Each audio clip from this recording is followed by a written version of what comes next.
আসসালামু আলাইকুম। আপনাদের মাঝে আজকে একটা নতুন রেসিপি নিয়ে হাজির হয়েছি।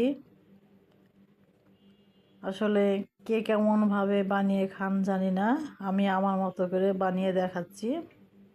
আমার ছেলে মেয়ে অনেক পছন্দ করে জিনিসটা। ছেলেমেয়েরা বলে অনেক মজা হয়, সেজন্য মাঝে মাঝে বানিয়ে খাই। সেজন্য আপনাদের সামনে উপস্থাপনা করছি। কাঁঠালটা সিদ্ধ করে নিয়েছি, তার মাঝে একটু মাংস দিলাম, একটু চালের গুঁড়া, পেঁয়াজের বেরেস্তা দিচ্ছি, মরিচ কুচি করে দিয়েছি,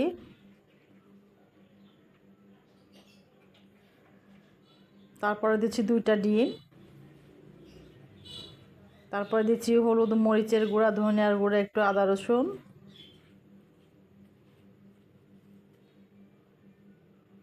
দিয়ে সবটা একসাথে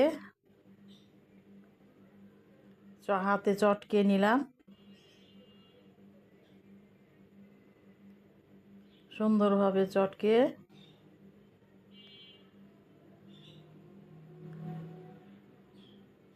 কিছুক্ষণ পরে কোপ্তার সাইজে ভেজে নিলাম। ভাজার পরে দেখেন কি সুন্দর হয়েছে, দেখতেও যেমন লোভনীয়, খেতেও তেমন সুন্দর। আপনারা খেয়ে সবাই জানাবেন কেমন হয়েছে কমেন্টে। আসসালামু আলাইকুম।